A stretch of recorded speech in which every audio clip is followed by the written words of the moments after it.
ரசூல் ஸல்லல்லாஹு அலைஹி வஸல்லம்.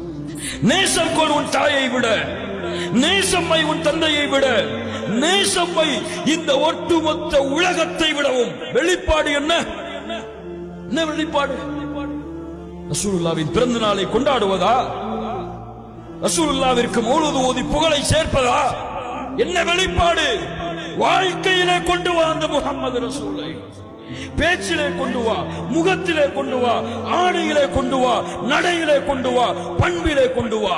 நீ பொய் பேச மாட்டாய். ஏன்? என் முஹம்மது ரசூல் பொய் பேசியதில்லை. நான் புறம் பேச மாட்டேன். ஏன்? என் முஹம்மது ரசூல் புறம் பேசியதில்லை. அந்நிய பெண்ணிடத்திலே பேச மாட்டேன். ஏன்? முஹம்மது ரசூல் அனுமதித்ததில்லை. அந்நிய பெண்களை பார்க்க மாட்டேன். ஏன்? முஹம்மது ரசூல் அனுமதித்ததில்லை. அந்நிய பெண்ணை காதலிக்க மாட்டேன். ஏன்? முஹம்மது ரசூல் அனுமதித்ததில்லை. என் முகத்திலே தாடி இருக்கும். ஏன்? முஹம்மது ரசூல் வளர்த்தார்கள். ஒட்டுமொத்த உலக வாழ்க்கை